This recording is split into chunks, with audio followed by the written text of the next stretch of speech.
इस बार निधि हिम्मत जुटाकर बोली, मम्मी जी, ये सामान मुझे इतना भी बुरा नहीं लग रहा है। आप एक काम कीजिए, सारा सामान मुझे दे दीजिए, मैं थोड़ा थोड़ा करके सारा सामान यूज कर दूंगी। अलका जी बोली, और यह सारा पुराना सामान यूज करके तू बीमार पड़ गई तो घर का काम कौन करेगा, और तेरे इलाज में मेरे बेटे के पैसे खर्च होंगे, सो अलग। कोई जरूरत नहीं है तुम्हें ऐसा खराब सामान यूज करने की। जाओ चुपचाप रसोई का काम करो।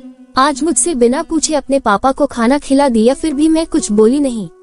तेरे मायके वाले नहीं मुसीबत है ये लोग, मेरे लिए कह देती हूँ। इस बार तो कुछ ना बोली, मगर अगली बार चुप ना रहूंगी, समझी। ये लोग जब भी यहाँ आते हैं मुझे यही लगता है ये मुसीबत हमारे घर क्यों चली आती है। निधि हर बार सास के मुंह से अपने मायके वालों के लिए मुसीबत शब्द सुनती तो उसे बहुत बुरा लगता। उतने में उसे विवान की सारी बातें याद आ गई कि वह नहीं चाहता घर में कोई क्लेश हो या तुम सास बहू में कोई झगड़ा हो।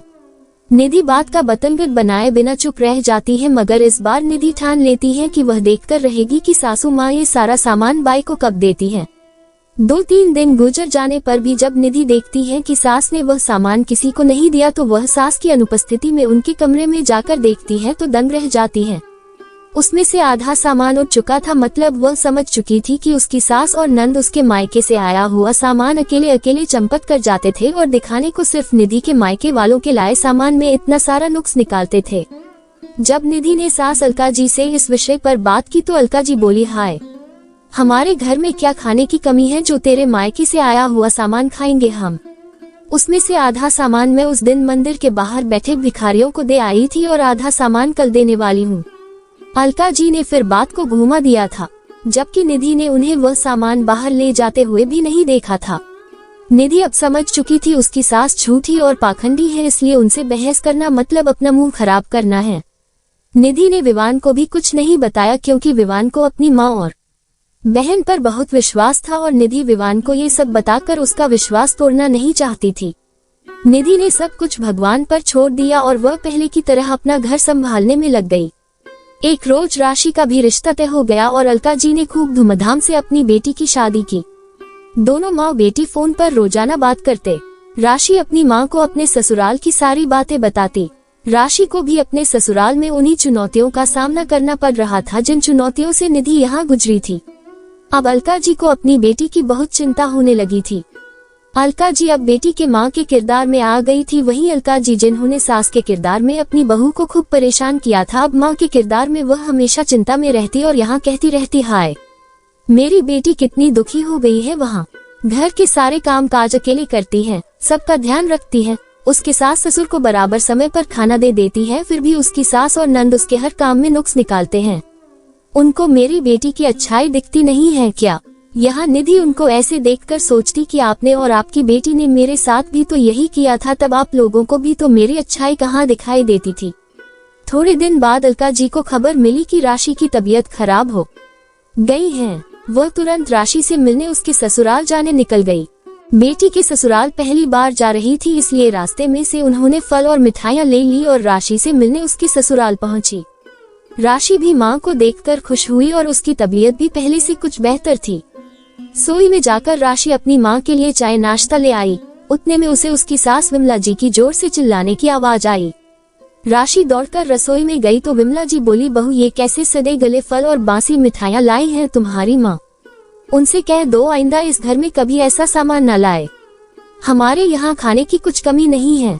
हमारी तो काम वाली बाई भी यह सामान नहीं ले जाएगी और गलती से उसे दे दिया और वह बीमार पड़ गई तो घर का काम कौन करेगा और ऊपर से हमें कोसेगी वह अलग और बोलेगी, मालकिन, ऐसा सड़ा गला सामान आपने मुझे क्यों दिया?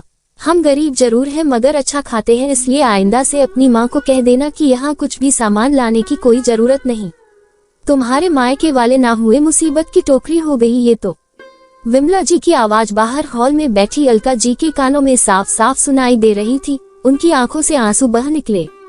तुरंत उन्होंने अपने आंसू पोंछे कि कोई देख न ले। उतने में बेटी की सास विमला जी सारा सामान लेकर बाहर आई और अलका जी को वापस पकड़ाते हुए बोली, अलका जी, आइंदा से हमारे यहाँ ऐसा सामान मत लाएगा। गलती से बच्चों ने चख भी लिया तो वे बीमार पड़ जाएंगे। हमारे यहाँ खाने की कोई कमी नहीं है।